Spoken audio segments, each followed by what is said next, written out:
Hey y'all, it's your co-host Yogi Rich, introducing episode 14 of OneAnswer Yoga. What is civilization?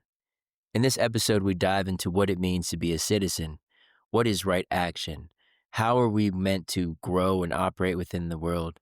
What point of view should we have to this ethereal thing that we're all born into?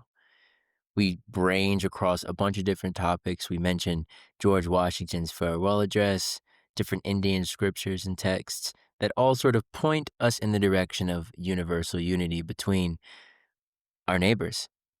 So, without further ado, please enjoy this next episode of One Answer Yoga. One love and peace. Okay. Hello. Welcome back. Hey there, hey everybody. Nice to see you today. Nice to see you too. Yeah, I am recording from a 15-year-old boy's room today. Mm, So my background is reflective of that. For those of you who are trying to read those signs behind me, I'm just going to read them to you so you're not trying to zoom in and read them. They yeah. say, no trespassing. We're tired of hiding the bodies. And no trespassing. This house is protected by God and a gun. You trespass, you will meet them both. All right. I just Yeah. figured everybody watching is going to see those signs over my head and it's going to be trying to figure out what they are. So I just get that out of the way right away. No, thank you, because I was actually actively doing that. I just saw 2 pistols pointing this way, and I was like, little edgy, huh?" Yeah, I got a little edgy background today. Yeah, I like that. That's alright, he's Mm, got some character. It's, how are you? I'm great. I'm feeling blessed. Yeah, spent the morning it feels like every hour, every moment is unpredictable, and I went to teach a class today at 7:30 in, Inglewood. I Mm, just started teaching there. And they have this new, it's like a greenhouse.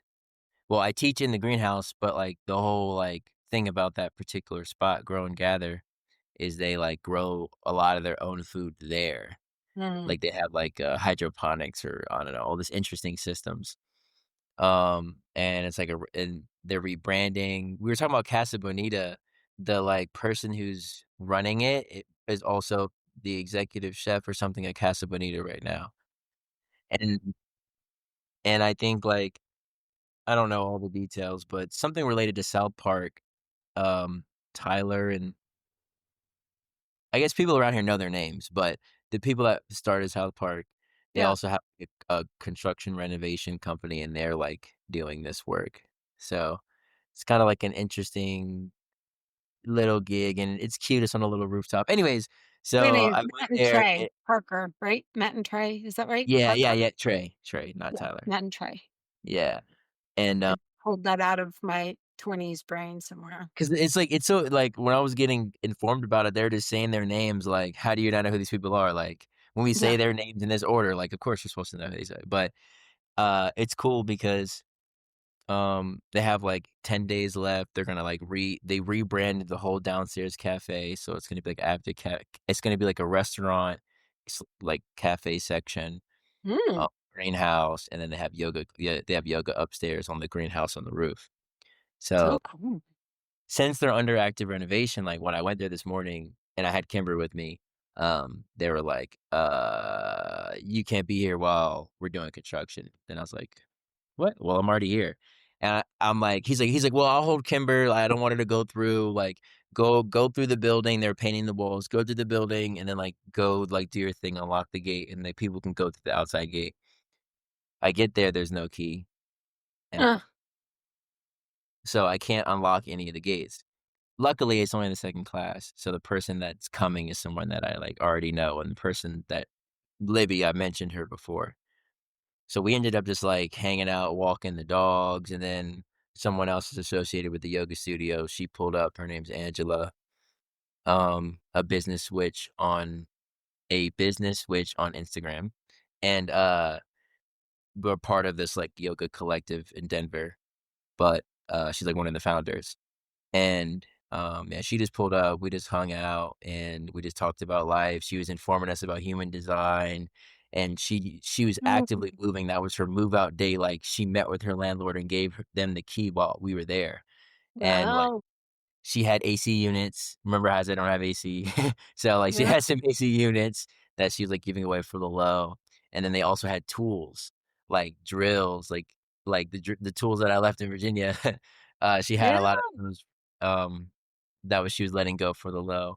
So we just talked and chatted, and yeah, she I learned a lot about human design, which was something that I heard about before, but never really dove into. So that was an interesting little subtopic, and then yeah, and then I came home right after that. And my dog, that same person, Angela, the day before, no, Monday, she gave me many little tea lights. Like, is that what they're called? These little things. Yeah. Like literally like a 18 by 18-inch box full of them, and we just put them on the ground. So it's probably like 100 plus of them, and we put them on the ground. And then one of my dogs, Toph, he just decided to just eat a bunch. Uh, he just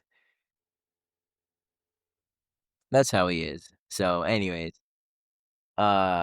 he was chilling, but then this morning, I guess, like, you know, push came to shove, and so right Yeah. when I came in the door, he was like, I I gotta saw go. I saw like, he just started running, and I was like, "What happened?" And then he's like, "I think he needs to go outside." So, Oh. yeah, that was a long-winded story about this morning, but that was, like, what caused the delay, but also, like, it was pretty interesting to be exposed to some new hearts and some new minds, and, like, Yeah. well, anything else you wanna well, I mean, I have something that I've been thinking about, but is there anything I else was you gonna say, what topic do you have for us today? I'm excited. Mm, so I wanted to do, we've been we've been talking a lot about, like a lot of our conversations have centered around, like or been about society and the individual, or, like, these kind of, like, concepts of, like, "What can you do?" And then, how might this show up on a grander scale in society? So, like, to center the conversation a little bit, I was a lot of people have been talking about, George Washington's, farewell address. Oh, Ha hmm. have you ever heard of it or read it? I don't think I've ever read it. Have you heard of it, like, in any context? Not really. Maybe in Hamilton? I pulled Fox. You pulled a Interesting. fox. I pulled Fox just now. Um, Wow. so yeah, we'll see. I think we'll see. We'll see how this ties in. But um, I really like to read source material. I think that's really what got me into yoga in the first place. Like, my dad was always like, "Learn all you can learn. Learn all you can learn." So, like, when I first got in, like, 2018 time frame, 2019 time frame, I was like, "Well, why don't I just read a lot of, like, the base things? Like, why don't I read, like, Adam Smith, Wealth of Nations, or, like, John Locke, or, like, these different things that are, like, the foundation of, like, the capitalist and democracy republic that we live in?" And Mhm. even, like, when Dylan Wolf did, like, he did the shootings in the black church, and that was when the Confederate topic got brought up. I was like, "Well, why don't I just Yeah. read the articles? Why don't I just read, like, the letters of succession from the states and see Yeah. what they personally claimed?"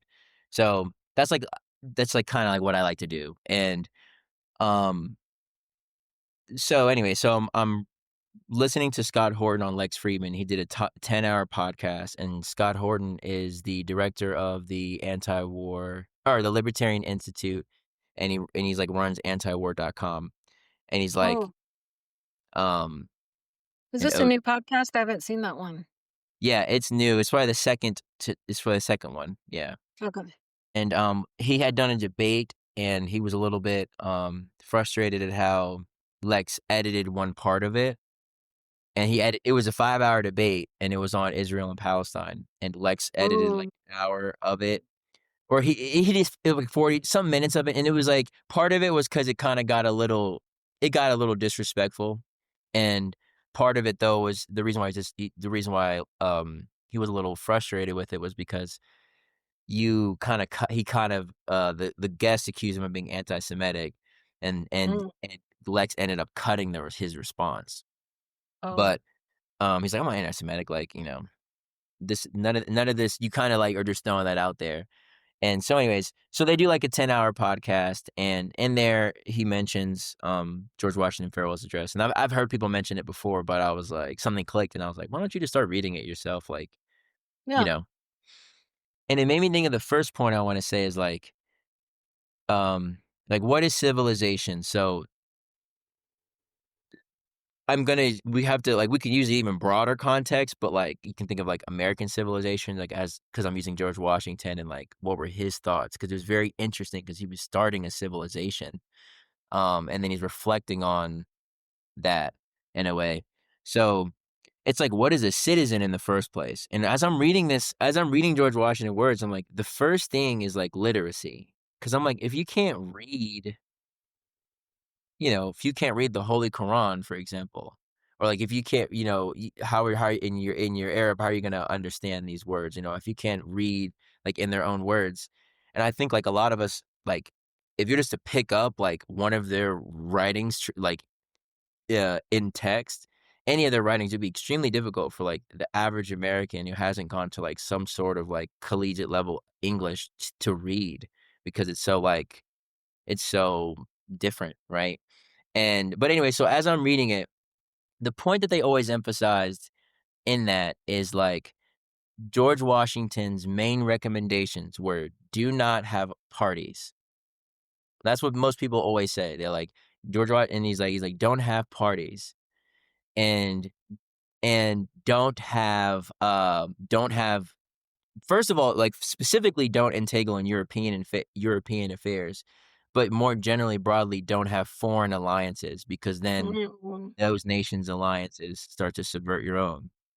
And Mhm. that's what people have been emphasizing, I would say, for the last, like, 4 or 5 years that I've noticed. But as I read it, I was like, "Huh, I wonder when this will come up." That didn't really come up to, like, the 12th page. Hmm. Very, very first thing he said, because he's like, "Thank you for this" is his farewell address. He's like, "Thank you for this opportunity, thank you for my people." 12th page. How long is his address? It's long. It's deep. How long was he up there talking? It was like 38 page, at least the way they have it in, like, the PDF form from Library of Congress, I think. It's like 38 pages, Wow. I think. It was Oh my long, gosh. and he was sitting there, and he's like, "I don't even think I deserve this," like, it's just like it was a very humble, like, beginning, and he's like, "I thought about this after deep introspection," and he was like, "Never forget the reason why we created these states is so that we are an." I had never heard this before, and I'm from Stafford, like, I Yeah. live next to Fredericksburg. And he's like, the reason why we created these states in the first place is to orient the states towards collaboration instead of war. Uh, He goes, he goes, it was like the first act, it was crazy. He was like, I gotta warn you guys though, what I'm thinking about, first is we have to always keep sight of that, and that the reason why we don't want our states to go to war is because the warring industry starts to rule the state and is antithesis to the republic. right. And the next thing he says is, do not call each other by your geographical locations. I hear the term northern and southern and eastern and western far too often. Yeah. Yeah. He was like, it'll make you forget your kinship. And it's dope because think about who he's talking to. He's talking to the other revolutionaries. Right, of You course. you know what I mean? So he's like, And he's coming from the perspective of being the first president. So like yeah, realizing what it's going to take to rule this nation.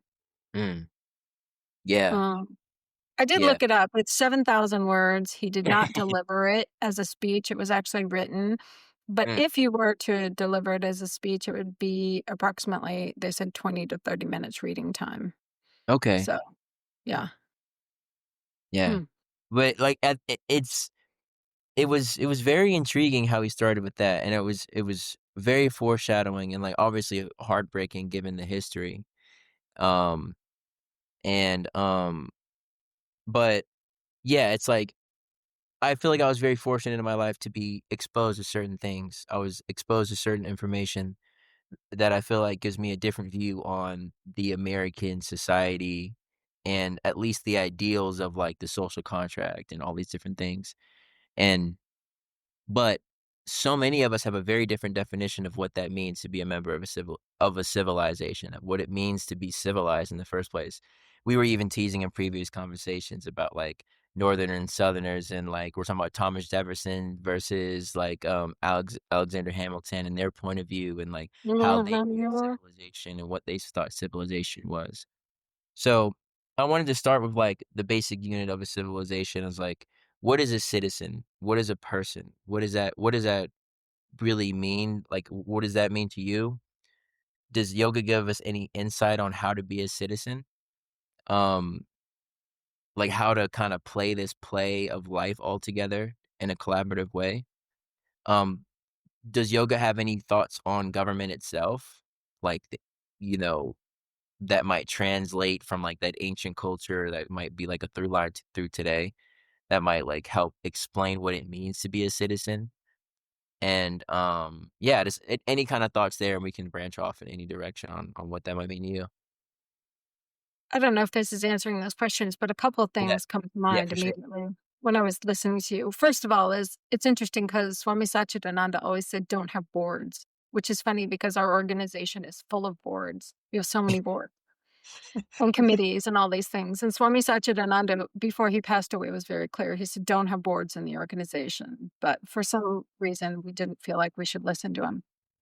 So it was Mhm. curious to me that like George Washington had the same thing, right? Like Mm, don't have these identities. And then I was thinking about this identity and what it says in yoga of like, it is this false association with the identity that causes conflict. And so in one of the Shivananda, uh, songs that we had to learn when we were young or got to learn when we were young, one of the lines says, Mr. So and so is a false non entity.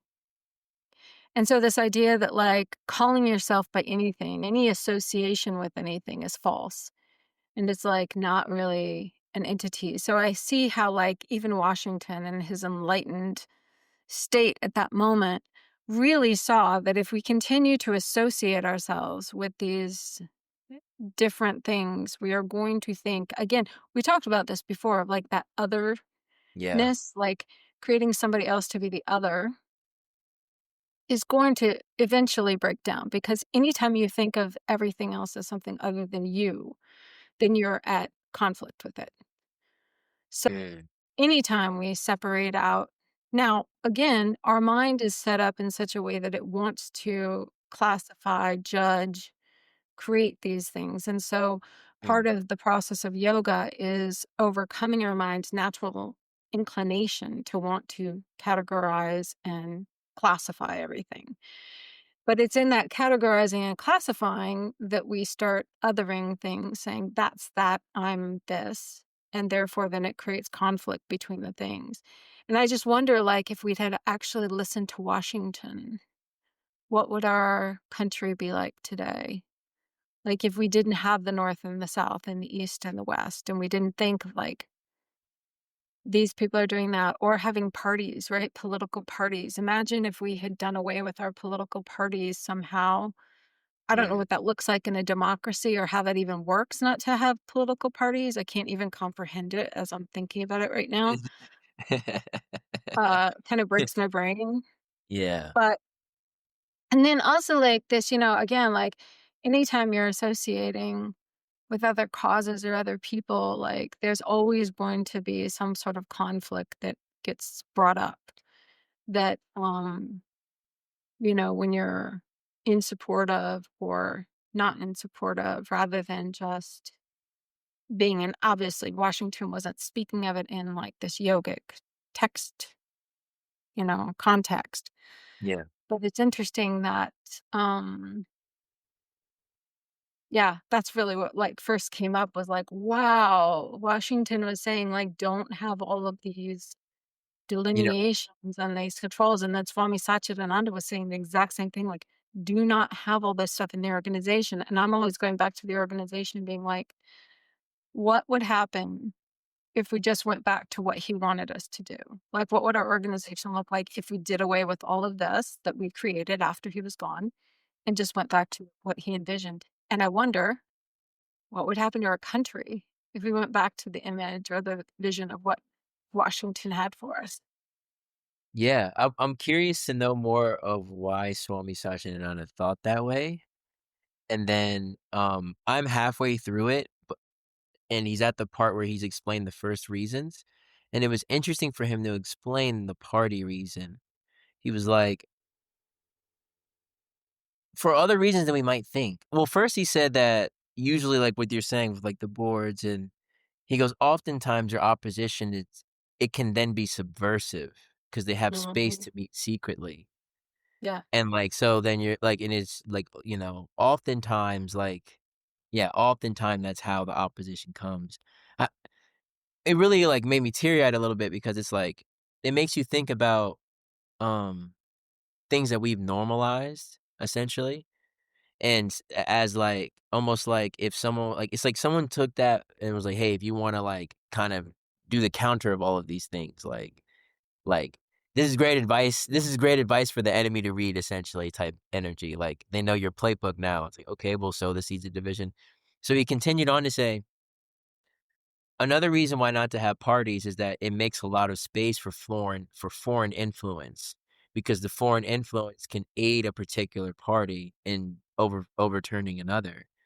And then he goes, "The only society in which a part," and I love to bring this up to you because we could think about it out loud. It's like the only place where a parties make sense is in a monarchy, or when there's already an absolute ruler, because then the different factions can rally for the ear of the ruler, and, like, there could be, like, a hypothetical system in which there's a merit system based of ideas to. And it's interesting because, like me personally, but but many people feel like both of the major parties, in our place today, they all have, like, when it comes to many things, they all have the same position. It's like, this is the United States government position, and that position is made up of both halves. We can do the things in the media and do things on the smaller scale, but on the higher scale, like, we all act like, yeah, there's a position. There's certain things that both sides of the coin always vote towards. And, um yeah, I don't know, it was kind of interesting because then it makes you think. The way I looked at it too is like, s sometimes it's not like looking at things as like, okay, they went awry from the original intent. Sometimes I look at it as like, this present manifestation of whatever organization that it is, its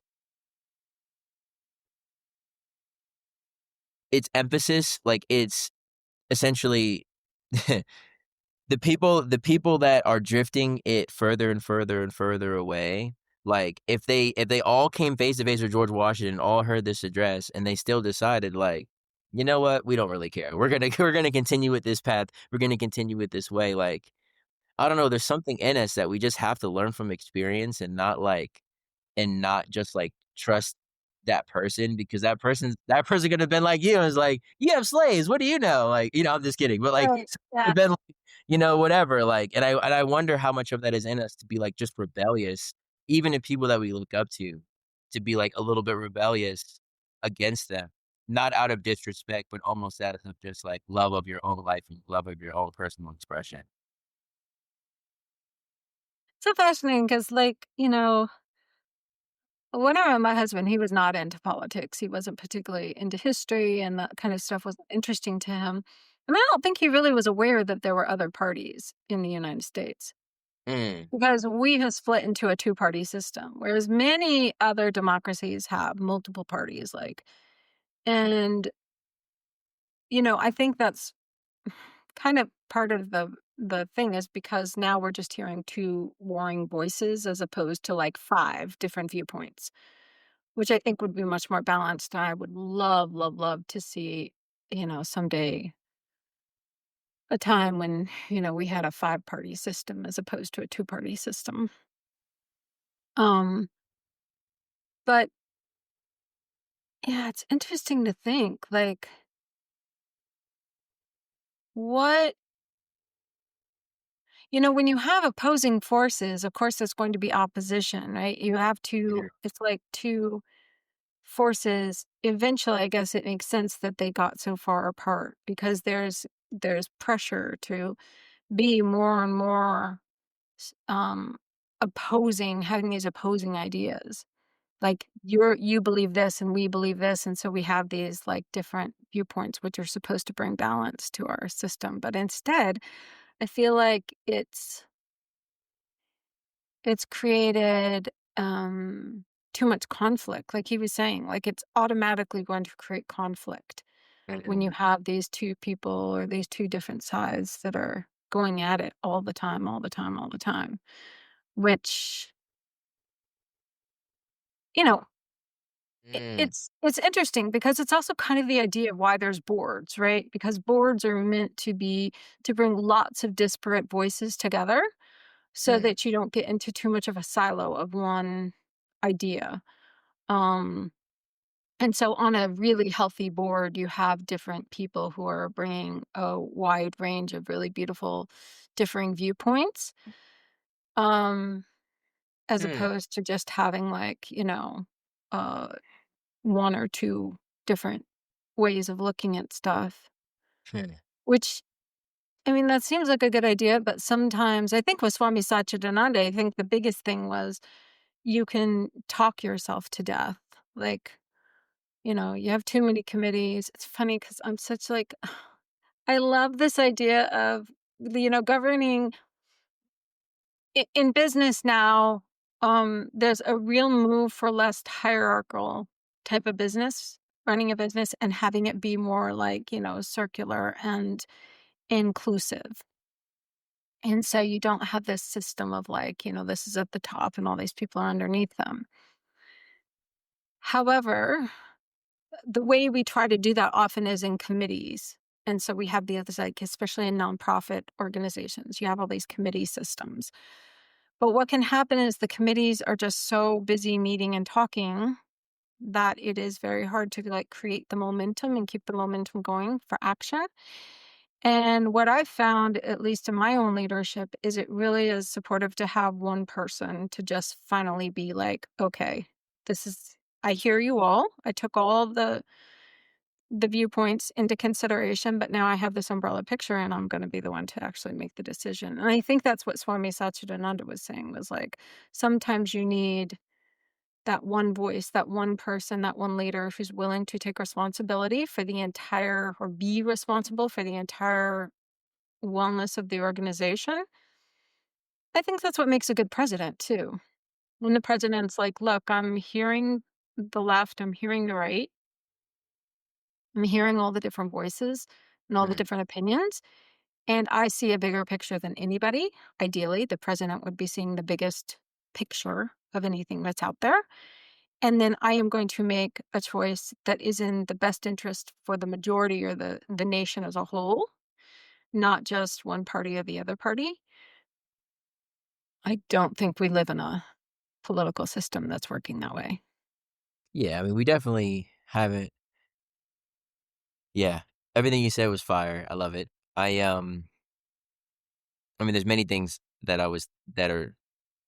we can play with there because it's like, um, I think that's kind of the main debate between us. Like, I was listening to another like recent thing was there's this guy named Patrick Bet David, and he has like a podcast, but he has like valuetainment. I don't know all that he does, but it's one of those like Jubilee roundtable things. You ever see that on YouTube? Where it'll be like one conservative versus 20 liberals or Mhm. one capitalist versus 20 socialists or whatever. So there was like a little clip that I saw from it, and he was the capitalist talking. Like throwing someone to the lions. Literally, it's like you're in the center, and it's just a ring of people, and then like the people come up, and as they're talking, like the Feels all like the a coliseum. literally, and it's funny because it's like at like a little like school desk. It's just like in an auditorium, very oh my goodness, and like it's so a lot of it. There's like sometimes it's kind of like clickbaity sometimes, but there's some interesting stuff in there because usually it's like someone who's a little bit more mature that's in the center, and then usually it'll be like kids, right, that are in the that and that are talking to them like 20-year-olds, 25-year-olds, something like that. So this woman's talking to Patrick Bet-David, and she had been on it a couple other times.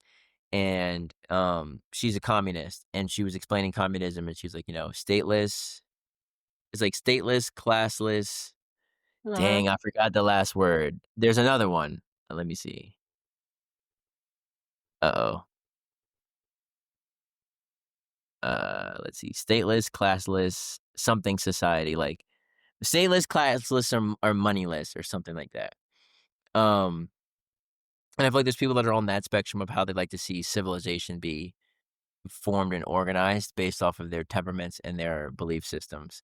And then there's other people that are like more on the opposite scale of that like view of how civilization should be.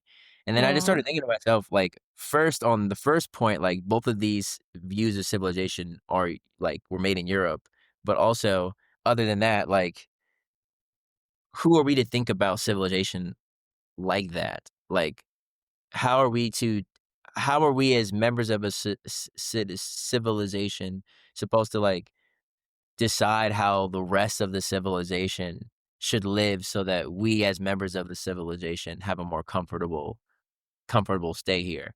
And I think like that's a question that seems to have an answer, but it's not always clear. And I think like what I loved about yoga and like more Eastern philosophy is that like at least when you learn about different aspects of society, there's more of a respect of different ways that people can coordinate based off of their temperaments, right? Like in a hypothetical ideal situation, rather than like all of us being pushed. Like if you went to school in America, probably you were pushed to be an administrator of some sort. Like you're pushed to be able to do spreadsheets, arithmetic. Like yeah, you can do liberal arts here and there, but you don't really truly explore the arts and sciences until you get into college or some sort of specialty school or something like that. If you went to public school, most of us are meant to like work for a job and work for a person and be able to have the mindset that like that supports that. Um. So, anyways, the way that we view our civilization, the way that each citizen views how the rest of the civilization should be formed, is only dependent on like what we've been told about like where we find ourselves. Like we just so happen to be able to like we just so happen to know the words capitalism, socialism, and because of our life experiences. But if we were dropped somewhere and popped somewhere else, like we wouldn't even know what these terms are. We wouldn't even understand that these are the ways that civilization should organize itself. Like if we were born 1,000 years ago somewhere else, like these concepts should be foreign and we would have a completely different set of understanding of civilization. But anyways, the main thing I wanted to emphasize though is that like I feel like in our civilization, like in America, we have this heavy emphasis on like the administrators of like the engineer minded like STEM type of thinking, analytical thinking, and we don't emphasize the other ways of operating. And like I feel like if you were like the type of person that navigates towards communism, then like it would make more sense to find like-minded people and operate together in that way, like, more power to you. And if you're the type of person that wants to operate more from an anarchist point of view, orient yourself around people that are more anarchist and then live that way. But I feel like when you try to box everybody into the same way of being, um, that's what causes so much tension because your interests as an anarchist versus your interests as this communist are gonna be completely different.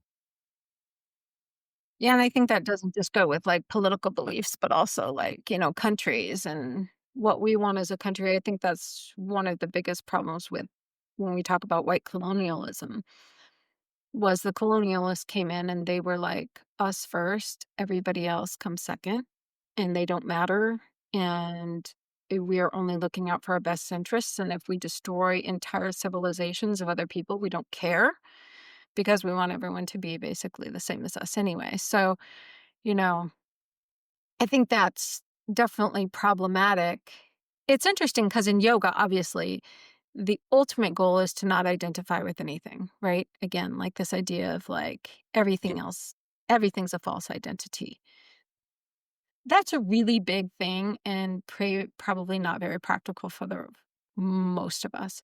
So that's why I think like these other sacred texts are really interesting because there are other sacred texts that talk about like, okay, great. That sounds really awesome that I'm just going to go and live and not be attached and identify with anything. But frankly, I live in the world and I work a job and I make money and I'm an administrator or a head of something or a leader or I rule things. And so, where do I find guidance in Yeah. that? And that's what's really interesting, I think, about the Mahabharata that we were talking about before, which is the text in which the Bhagavad Gita takes place, because the Bhagavad Gita, is this middle part of the Mahabharata. But there's a lot of talk in the Mahabharata, particularly about Yudhishthira, who is the great ruler, and the difference between Duryodhana and Yudhishthira and the way that they rule and how Duryodhana is very selfish in his ruling, and how Yudhishthira is like the image of, the great benevolent ruler, and how he treats the people, and how he's very fair, and how he distributes the money. And this is this idea of teaching people that, like, even within these kingdoms, even within this ruling, even within this, the people who are in these positions of power can be very corrupt, like Duryodhana was, or they can be very benevolent and inclusive and Yeah. generous, the way Yudhishthira was. And then there's another text which maybe is not as relevant about the leadership, but also Swami Satchidananda used to quote the Tirukkural by Tiruvalluvar a lot. And the Tirukkural is very interesting because it's a Tamil text.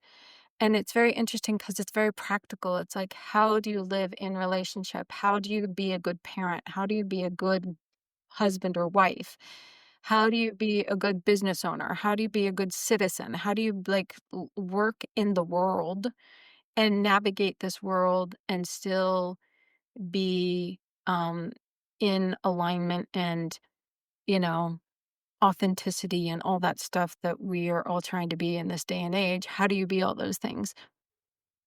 Some of it feels, a little maybe not 2025, Yeah.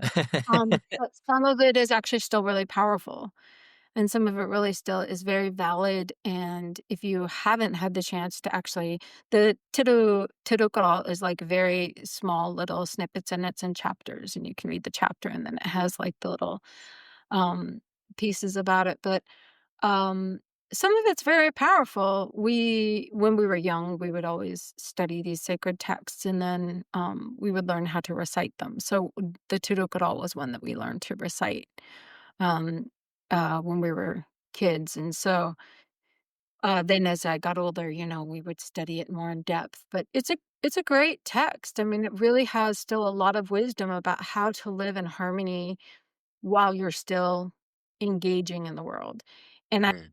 in fact, I don't really recall because it's been quite a while since I actually read the Tuduk at all, but I wouldn't be surprised if there was a section about leadership. And I actually should probably go back and read it because now I'm realizing like I don't know. And it's been probably 30 years since I read it.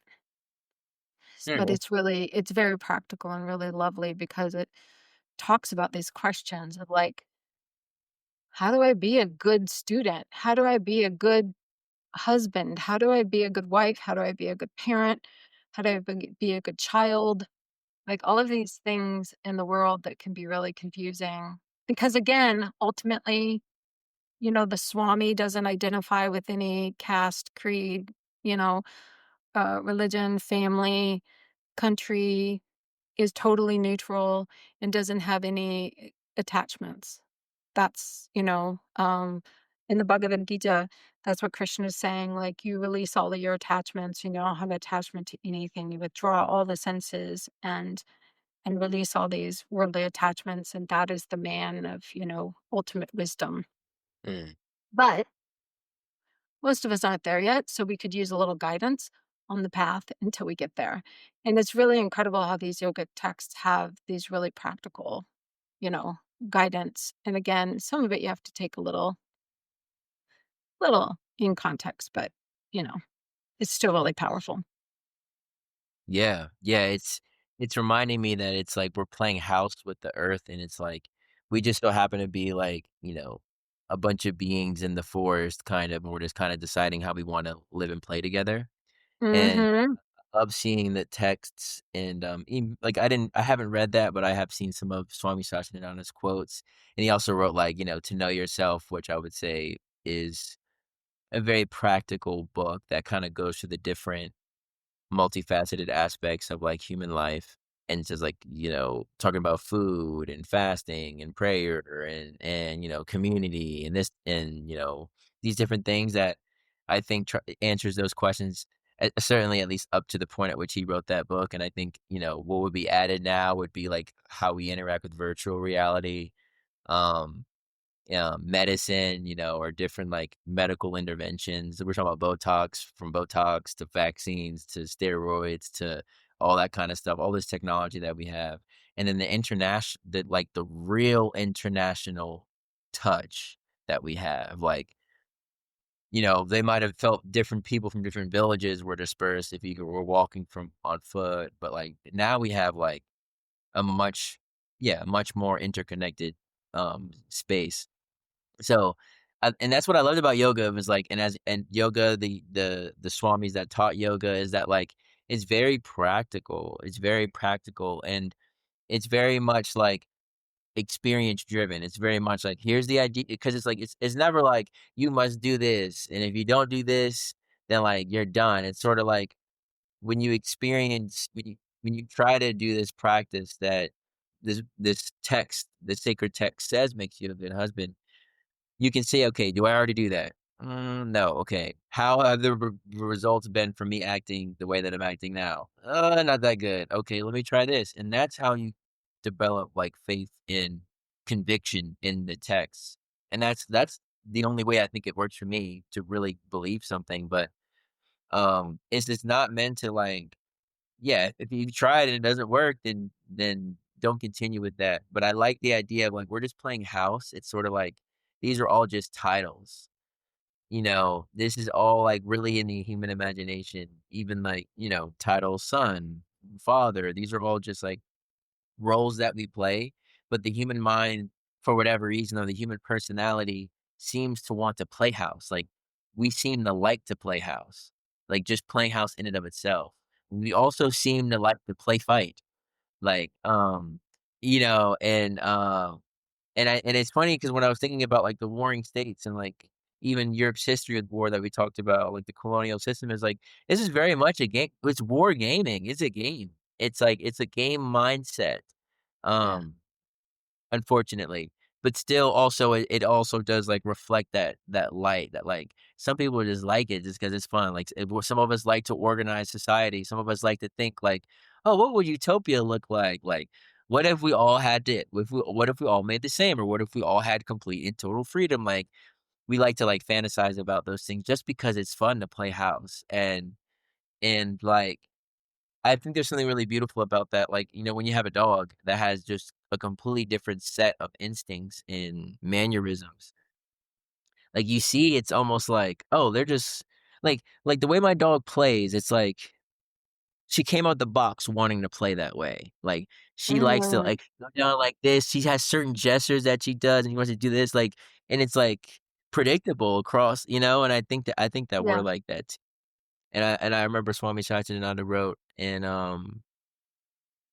I think it's in The Golden Present, and it's like, just remember, like, never lose sight that, like, it's all, like, a game, it's not my dad used to say, "It's not what it's about, there's a depth to this, we're kind of you're acting as the banker, I'm acting as, like, the loner, you're acting as this, but really we're just, like, beings." And I guess, like, George Washington was kind of emphasizing that point, although he wasn't able to perfectly practice it, he did make it a point of emphasis that at least if at least amongst the political class, y'all have to practice unity. If we can't do it anywhere else in the civilization, maybe the churches can't, maybe the schools can't, maybe the individual neighborhoods can't, but if you can have a political class that orients itself towards like unity, then maybe we'll be all right. Because when man on an individual level orients themselves towards unity, we find the solutions, we find God, we find what we're looking for. It's And I think interesting because they're yeah. sorry, What's up? go ahead. No, go ahead. No, go ahead. Go ahead. I was just thinking, like, if you think of it like as a game, right? Then there Yeah. has to be like a winning. You got to win the game. So Yeah. then, how do you win the game, right? So winning the game ultimately is achieving self-realization. You realize it's all a game. That's the Yeah. ultimate the game. But also, there's rules of the game, right? And you're going to get further along in the game if you follow the rules of the game. And so then, what are the rules? And so it's interesting because I just pulled up because when you said be a good citizen, it's funny because the minute you said that, like something was niggling kind of in the back of my brain was like, I think the Tudukadal talks about this of like how to be a good citizen. So I just like did like a little Google search and what comes up is according to the Tudukadal, a good citizen is one who embodies virtuous living, participates in society, and contributes to the welfare of the community. The text emphasizes that good citizenship is rooted in a person's private ethical life, which then expands to encompass their role in the family and broader society. So, things that are included are integrity and honesty. A good citizen is honest and maintains integrity in all their deeds. Truthfulness is a paramount virtue that cleanses the heart. Self control, practicing self control over one's thoughts, words, and actions is essential. Compassion. The text promotes a compassionate attitude towards all beings, regardless of their background. Compassion should motivate a citizen's actions both in this world and in the next. Humility and modesty.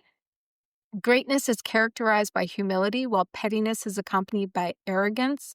A sense of shame at thought of wrongdoing is a sign of modesty. And avoiding vice. A virtuous life requires abstaining from anger, envy, greed, and harmful speech. So it's so interesting, right? Because like that's the rules, right? Those are the rules of the game. So like, yeah, Mm, I mean, you can live a different way, but like you're not going to win the game very fast. Like, right? You're going to derail yourself in the game. So you're going to yeah. have to keep playing the game longer and longer and longer because the only way to win the game is ultimately to like, start embodying these different ways, which then eventually leads you to the end result, which is enlightenment.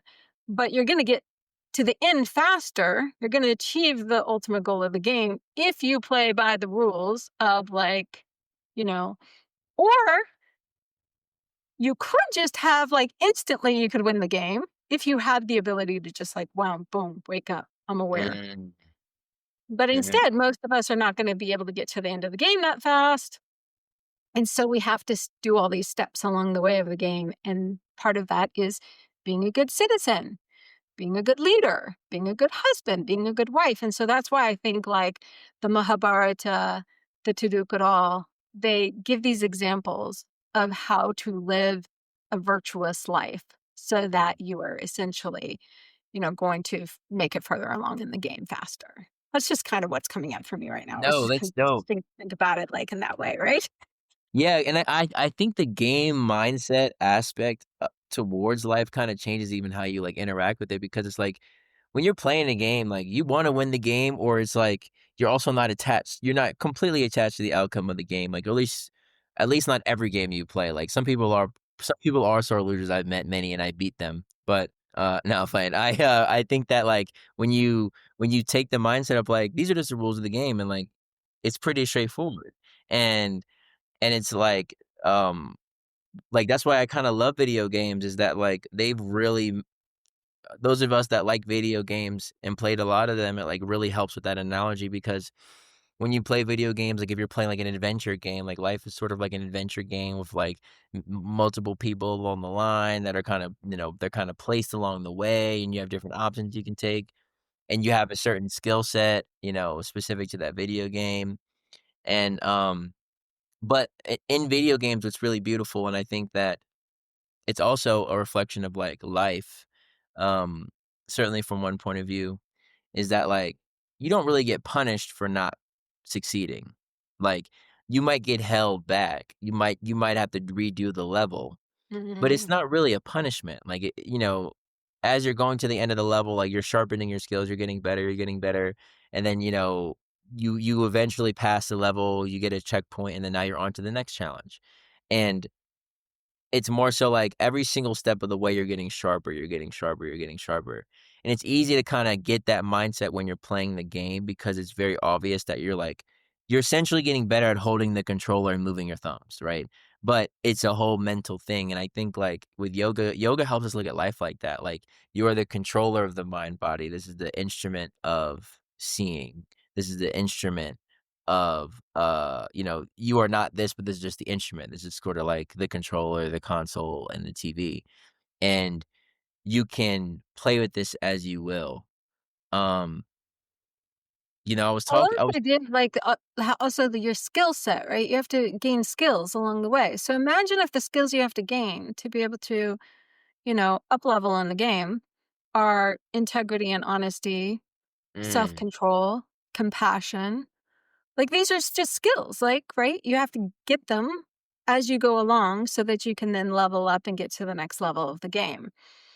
It 100%. feels much different when you think of it that way than like, "Oh, I'm just supposed to be this thing," or, but if you think about, like, the whole game analogy, which Swami Satchidananda talked about the game analogy a lot. It's called That was Yogaville. one of his favorites. Like, he really did use that game analogy a great deal when he was talking about this. And so, yeah, these are just like your leveling up skills. Like, I gotta level up my compassion so that I can, or gain more of compassion as a skill so I can level up to the next level. And it doesn't mean it's bad or good.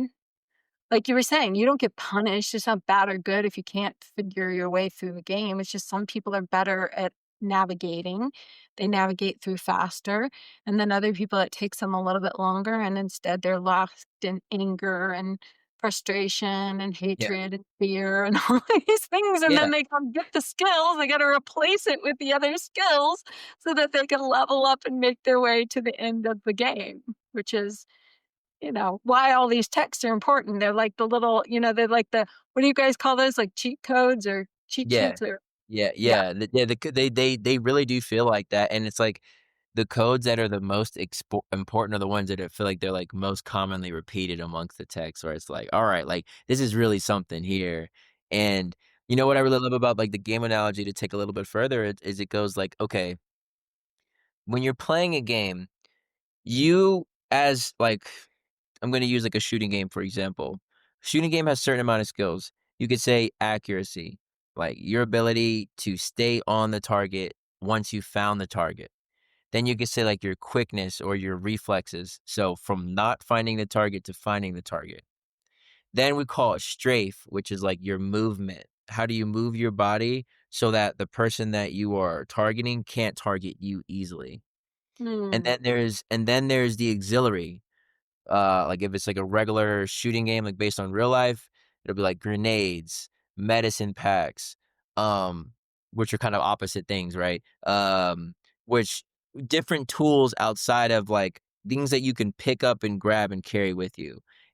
But at the base, like me, like, my favorite way is, like, no tools, no nothing, just straight hands, just straight aiming, you know? But so people can be good at these different things. There might be a person, like, you take away, like, his skill set, and now he's not really good at the shooting game at all, vice versa. But as you're playing, like, the adventure games, the or as you're playing these games, depending on your preference, you get more skilled in that way and how to handle more situations, like, so so, like, for example, it's like in order to make the most out of your quick reflex time, it benefits you to be good at throwing grenades, for example, because now you can supplement your baseline skill, your baseline talent with these other things. So, as you play these games, in order to get to the next level, in order to even make it to that level, you have to, like, have a certain level of proficiency. And then so you're building your proficiency to handle life, but you're also getting the accolades. You're getting the life experience, you're getting the confidence, you're getting you are, you know even nowadays, like, how many of those gamers are literally millionaires, right? Like, you might actually get some sort of reward, clout with your friends for being good. So what's cool about this game, like, analogy and how it's like life is, like, the more you play the game, the more you're capable to receive. Like, winning that top level of the game is a higher high than winning level 1. Like, Mhm. and I think that's, like, motivation to keep going, to keep pushing. Like, I'll use a hiking analogy. It's like the view from the bottom of the mountain versus the top of the mountain is not the same spectrum, but it takes a ton of work to get there. And having that aspect of life and enjoying that work, enjoying that process. And I think, like, as citizens, as people, there's so much about our life. Like, we don't first of all, we don't even know about the rules. But even as we're gaining the rules, we start to hate the rules. We're like, "What do you mean we're supposed to be compassionate?" Like, "No, I'm supposed to be a ruthless leader," you know? Um, Yeah. I'm supposed to, my way or the Like, highway. you have to stumble your way through the game in the beginning because nobody's telling you the rules of how to actually, Like, imagine if I just gave you football pads and was like, "Go. You're on their team. Go." And or the rules that you're given aren't the rules of the game. right. Someone's like, "Nah, pass the ball to that guy. It's not an interception. Don't worry about that." Mm-mm. And I think yeah, I don't even remember kinda what I was going with that, but that's like, I like the game analogy. I think it's pretty fun one to, like, go with, and I think it would help liberate a lot of people when they look at their life where it's like we were talking about money. Money is a game. All these like, your marriage is a game. You're playing house. Like, yeah, it's a game, like, so don't get so attached to, like, "Oh, I have to play all my games the same. I play all my games like the warrior." I play all my no, it's like, no, like, no, you're in the healing mode now. You gotta play the game like the healer. Oh, when it comes to money, you gotta think like the money maker, like, or not because you're not identified to these things, because you can put these things on and off, and I think that's the luxury of being unidentified. It's like, Swami Satchidananda, if you saw him, what do you mean he's not like, what do you mean he's not I mean, he's obviously wearing orange, he's wearing a certain color, but no, that's not really what he means, is that, he can put on different things, he can play different roles, I didn't meet him, but from what I see is like you Yeah, can no, as you're absolutely correct. yeah, Mhm. you're fluid in your personality. You're not stuck, you're not rigid, you're not one way. And I think that's like a big problem in civilizations is that as Americans, we were raised how to be good citizens in a democracy, and we were raised how to be good capitalists. But that's not really the whole of the being. And I love that that explanation there really does give like a more holistic, detailed explanation of how to be a good person, a good citizen, which is really like sounds like a good person to me. I love also what you're saying about, like, the ability to shift. In leadership, we talk a lot about shifting and whether your communication is effective or not effective, whether your action is effective or not effective. So it's all very neutral, but it's definitely like this idea of like being able to shift. So let's just say, you have a conversation with your partner or you do a certain action with your partner and it doesn't land, right? It doesn't have the meaning by saying it doesn't land. You do not get the result that you were hoping for. But what we tend to do as humans is we just do it again, thinking we're gonna get a different result. Yeah. Do it again, thinking we're gonna get a different result. Then we do it again, and we're like, "If I just keep doing it, then eventually I'm gonna get a different result." And we don't realize, like, no, you're never gonna get a different result. You're not Mhm. gonna get the different result until you shift and do something else, and then you shift and you go, "Oh, okay, that didn't give me the result I wanted. It was different, it was closer, but I still don't get the result. So now I gotta shift again and try it again and get the result I want." And so I think that's also really, a powerful idea when you're thinking about, like, moving your way through life and playing this game and, like, just looking at, like, not good or bad, just did you get the result you wanted? You go into a job interview. Did you get the result you wanted? Not good or bad, not that guy's an asshole because he didn't give me the job or not, I'm stupid because I didn't get the job. Just, okay, I went in, I didn't get the result I wanted. What do I need to shift in order to get the result I want? I mean, it's even the same in meditation. Like, You can sit down in meditation and you can try one practice and be like, that wasn't quite right. Like, sometimes you got to find it and then you can stick with it and you can, Yeah. cultivate it to get stronger in the results. So once you start getting an idea of like, okay, this is a little taste of the results I want. If I keep doing this, it'll get stronger and better. Mm. But it's just amazing to me how many people go in and, like, do the same thing over and over and over again, I think Yeah. somebody somewhere does that quote that floats around, "The definition of insanity is doing the same thing over and over again and expecting a different result." So, 100%. I think, like, if you're thinking about it as a game, right? Like, if you're playing a video game and you go through and you end up getting killed Yeah. because you went through, the whatever, you went around a door a certain way and there was somebody there waiting to kill you, and then you have to go back to the beginning. You don't do it again. You don't go, Yeah. "Oh, no, let me go do that again, and let me go do Yeah. that again," and eventually he's not gonna do it. You're like, "No, I gotta go find a different path, a different way Yeah. through." So we see 100. that so clearly when we look at it like that, but in our own lives, we're just, like, so stuck with this, like, "No, I gotta just keep doing the same thing." It's Mm, crazy. I love that, and what I love about the reset, the restart, I call that, like, healing forgiveness, like, the immune system aspect of life, and it's like, the challenge is that if anybody's played a video game, I don't care how good you are, you cannot be good enough at the video game in advance to just go through the level on, like, hard. Like, if you were to do, like, the hardest version of the game, like, you have to go run that corner. Like, some games, I'm using an example, it's like, that might be the only hallway you can go down. You know the guy's gonna be there, but the only way that you can beat that like, the first of all, "I can't go this, I have to jump and go in. Okay, no, this one I'm gonna crawl and go in. Okay, no, this one I'm gonna have this weapon. Okay, this one I need to have this much. Right. I have to get this tool to level up so that I have to get and this then I can tool." get in there and have the right tools to make it through that situation.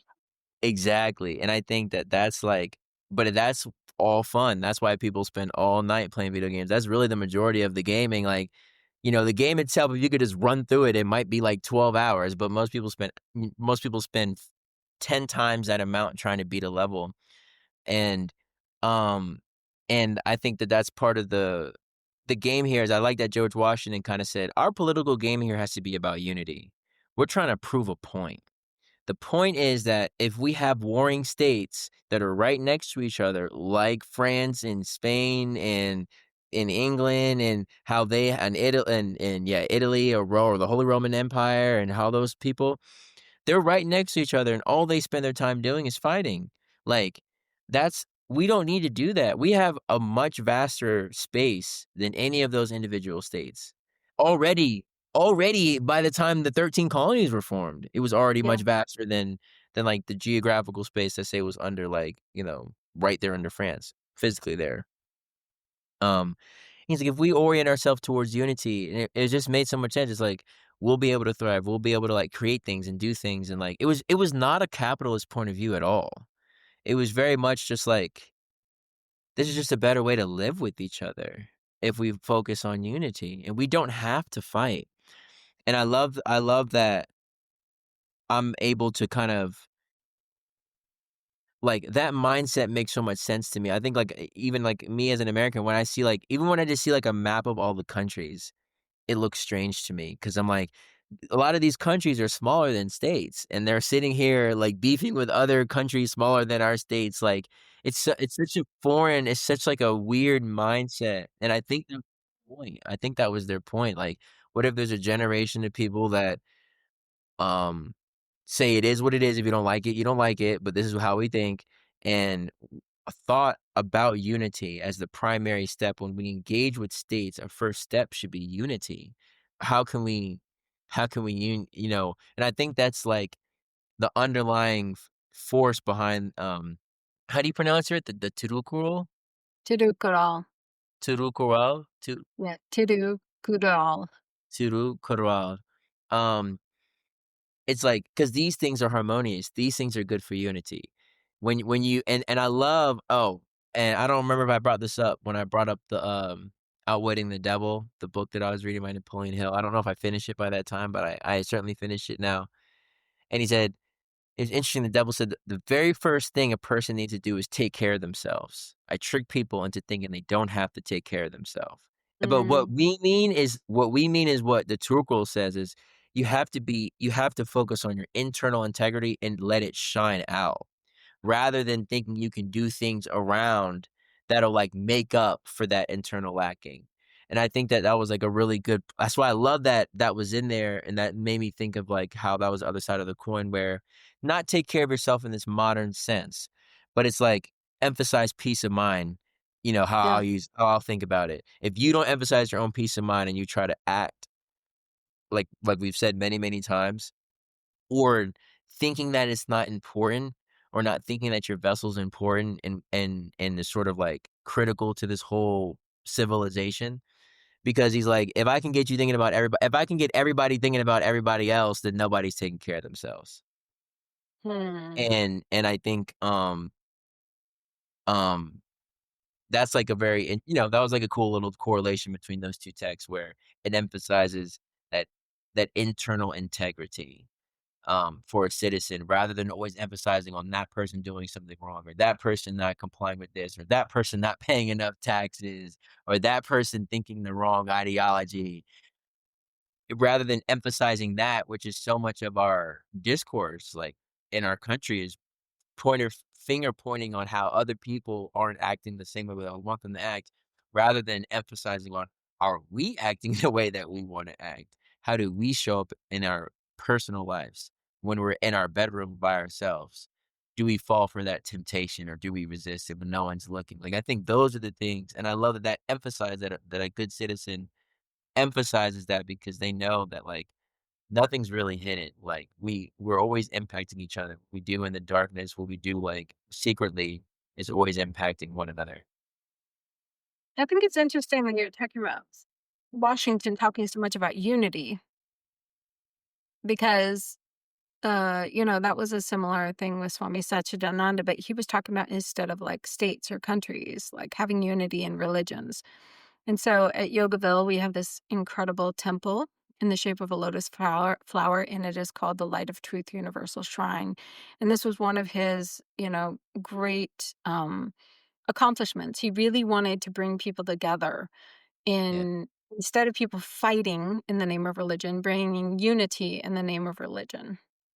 And so showing that at the heart of all religions, they're all the same. So when you go to the Lotus Shrine, which is beautiful, there had been many, many years of work that needed to be done on it, and they just had a rededication this past weekend of the shrine itself. And when you go into the shrine in the bottom, it's got this beautiful display, and in each display it shows the artifacts from each religion. And if you're down in the bottom, you're like, wow, these religions have nothing to do with each other. They have all these different texts and imagery and different symbols and all of these things that make them seem really, really different and separate. And then when you go upstairs, there's this beautiful light that comes from the middle and goes up and then branches out to all the different altars. And when it branches out to all the different altars, at each altar is a saying about the light. And so you see that, like, light is the unity in all these religions. And it's interesting that, like, I think, great leader, every truly great leader, every, like, enlightened leader is going to see that unity is the answer, not diversity, not splitting people apart, not bringing, fear, hatred, all of these things into the environment, but really seeing like if we can bring unity, we are stronger and better off than if we are divisive and diverse. Not diverse in like I think diversity, that's what the bottom is about, right? Like there can be diversity, but there can also be unity in the diversity. And I think that's really something very beautiful that we don't have to be homogenous. Doesn't mean we all have to be the same, but there can definitely be unity in the diversity. And I think that's also what Washington was trying to say, is like we have a very diverse nation, but we have to find the unity in the diversity of this nation to make it strong and make it work. And I would say we're not doing the best job of that at this present moment. yeah. No, no, I mean, that's why it was so relevant and so beautiful and so, so interesting. I thought it was really interesting how he made it a point to say, like don't expect opposition.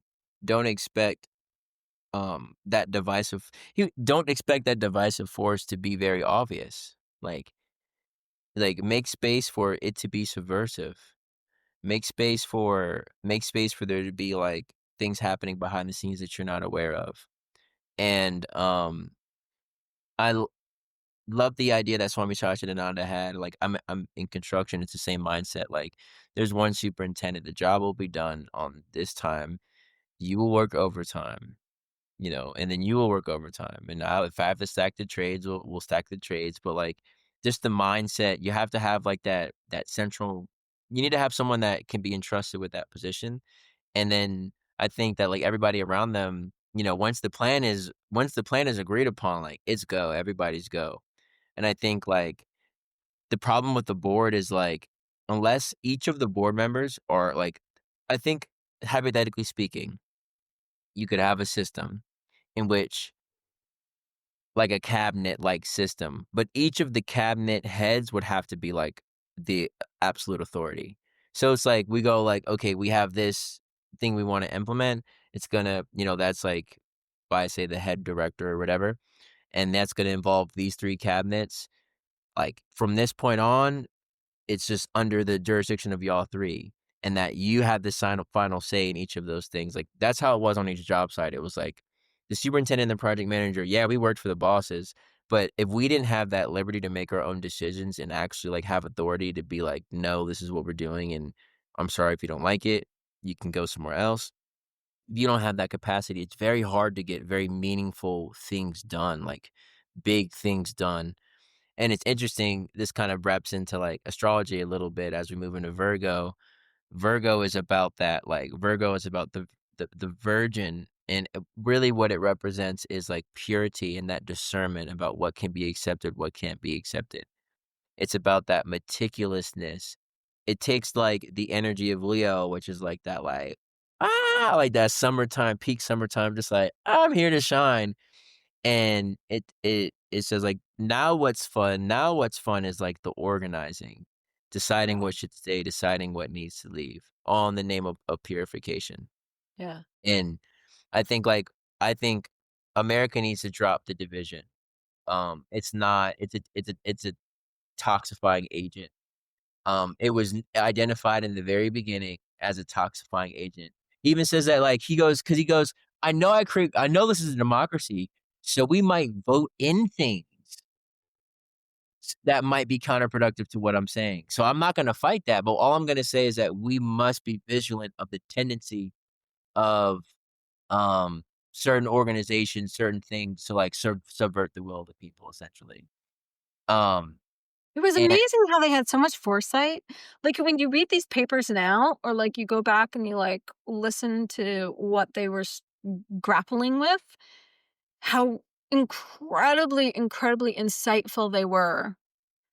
They could foresee the dangers of what would happen and where we would end up like now, right? Like, the challenge that we're having now with our government and our systems and the way that it was all set up, they really did give a lot of thought, and especially for them to envision and imagine all the different ways this could go. That is just really fascinating and beautiful to me to see the inspiration, and really it had to be some kind of divine inspiration for them to be able to foresee so much that would happen, and really their words being so relevant now as we grapple with so many of these issues, and that they yeah, kind of thought about it, right? they They did. they foresaw that we could get to this point. Yeah, I mean, it's funny, like, that's why I'm a Virginian, it's like this is what we learned about them is that, like, they were not, like, simpletons, yes, absolutely slave owners and men of their time, and, probably killed a bunch of people, probably lashed a bunch of people, probably had a way more violent lifestyle than any of the average men that you've ever met, like, but all of that aside, like, I think that there was balance. I think, like, everybody I know has balance. So I'm thinking to myself, why would I not give that to some of these men? And, like, even, like, George Washington was an Aquarius. This is what Aquarius is. It's, like, forward thinking, like, focused Mm. on the career, forward thinking, detached, obsessed with their career like archetype, but really because they care about it, really because they care about societal thinking. And and you see the way you see it in his writing, and then like Thomas Jefferson, by contrast, is an Aries, like initiative, first starting, outgoing, but very much in like first thrust of life type energy, like the starter. And that's when you see in his writing, he's like, "There's God." Like, I don't know what else to tell you. There's nothing else to talk about. Like, this is where the buck stops. Like, and you see they have both spectrums of thought articulated, where it's Mhm. sort of like, I can give you like a long flowery explanation on how this will happen, on how this will happen, on how this will happen, and things to look for. But it's also like, as long as you're defending these things, as long as you're defending your capacity to free think, like then it's funny because he says like thoughtful and wise men who read these words will understand like what I mean. Like, you know what I mean? Like years from now, it doesn't Yeah, matter. yeah, And yeah, it just a lot of these things like are a part that's how I know it's a part of the play because s the more context you get, even the way history's written, it's like a play. It's like, it's like a reality TV show, like, kind of energy where it's like, "This is so crazy these cast of characters came together at this time with this type of thinking, but also this type of strength, and also these types of faults all at the same time to create this thing." And I was looking at, like, yeah. the Washington State was, like, founded in 18 I could probably look it up. Let me see. Washington. Can hear him typing away. So, okay, so November 11th, 1889 was Oh, when, okay. and I'm like, that's like 250 years plus later than people started living in Virginia. Like, think about that scale of time. True. And, so, all that's to say is that, like, when it comes to, like, our civilization, when I think about it, it's like a civilization that's not tailored towards unity or cohesion within itself, like, is no civilization at all. Really, it's just like neighbors, I guess you could say.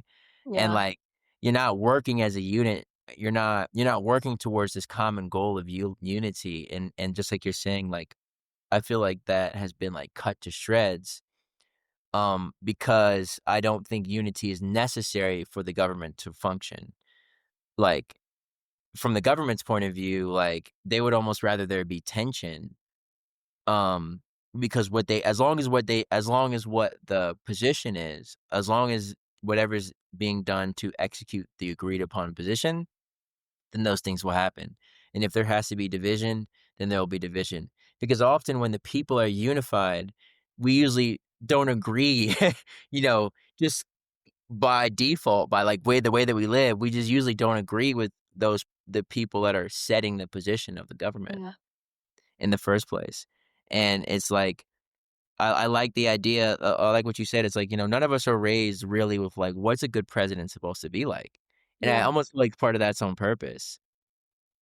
What's a good head of CIA supposed to look like? What's a good senator supposed to look like? Yeah, it's so fascinating because I mean, I had a pretty interesting education and upbringing, and my particular Yeah. teacher really into history. Like, she taught us a lot of history, and she taught us a lot of, like, really practical history, and we learned a lot about, our forefathers. But it's interesting, I don't ever remember reading Washington's farewell address, which would be so important. Like, you would think that would be like, "Okay, here's our first president. He's been president for a Yeah. while. He's got some advice to give Yeah. us as a Yeah. nation," and he clearly had a lot to say about it. Yeah. And yet, why is this not required reading of everybody, right? To be like, "No, what does a good president look like? What should we be voting for? What should we be looking for?" Wow. Yeah, well, I mean, I guess all of us can go back and read it. I guess, if we didn't read it in high school, the least we can do, or go back and listen to it if you're somebody who doesn't read. Yeah. Have Um, a dictionary with you. Yeah, there are some yeah, words in or, there old school. just find a PDF and upload it into ChatGPT and have, ChatGPT read it out to you or something, or one of those apps or something. But I really think like any way you can absorb the information or get access to it, I think would be really useful. I think that's some good homework for all of us because it's in these texts and in this wisdom, that we really when something when something has been written that long ago and still feels really true, that is like that is like steady wisdom. That is wisdom that we can kind of rely on. And in the Yoga Sutras, they talk about like, how do you know right knowledge? Yeah. And right knowledge is this idea that like they talk about saints and sages, but also like stuff that really was written and then still holds true for a long amount of time. You can pretty much assume that that's like right knowledge. And so I kind of feel like, it'd be interesting to go back and read this and see how much of it really sort of rings true even today and how much is still relevant to our questions now. Hmm. Uh, and that's, I guess, why the Mahabharata or the Bhagavad Gita rings true with so many people because it is relevant, as relevant today as it was, thousands of years ago or whenever it was written. And I love, like, as, like, an instructor, you get this, like, unique experience where you might even you might teach some of your friends, and you'll get to meet some of them before they started practicing, and then you get to see them as they start to practice, and what they always say is, like, "I feel like I'm better at being a person overall." Like, they feel like their relationships are starting to shift, like, not everything is cured overnight, but, like, so much of that citizenship that we're talking about, like, they're able to act in more integrity, act more compassionately, have the strength to be more honest, and the inclination to do all of those things, like, you know, as they start to deepen their just their physical yoga practice and maybe hanging out, Yeah, like, me a couple times or just hanging out, whatever, and because like, you hang out with me or take my class, then you might be more open to an opportunity with another instructor or with another spiritual person or just anyone else that you identify as in my cast of people, and I think that's what I've seen is that, like, just doing the practices, just the hatha, just the asana, that little at the end, maybe some pranayama, you're doing it consistently, you can see some shifts. And that's what draws people further into like, practicing and practicing more because it seems like a holistic improvement on their life. And it helps like um the problems that they can change, it helps them change them. And it also helps give the wisdom to help for the things that they can't change. And true.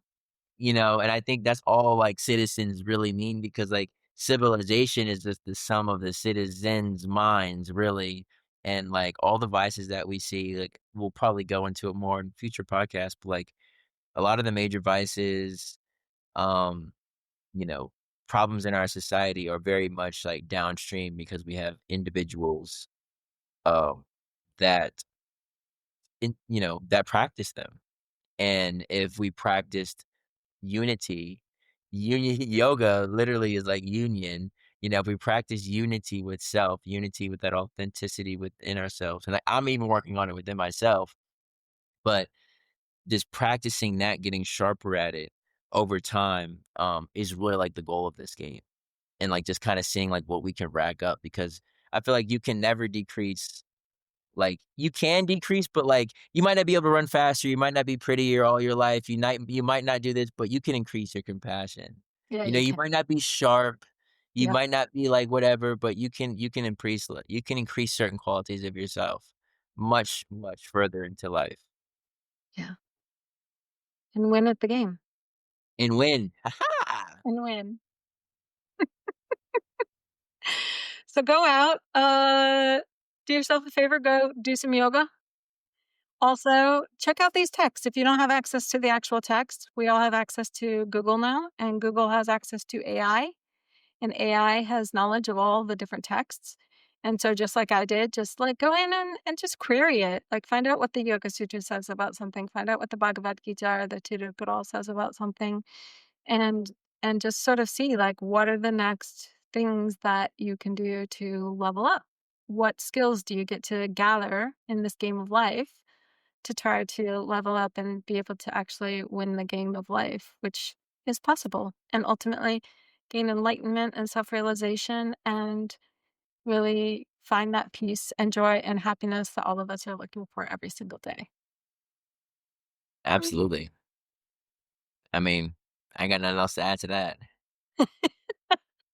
I think that's good for today. Well, thank you so much, Thank Quentin. you. Always a joy. Love you, Radha. I'll talk to you later. Love you too, Omo. Peace.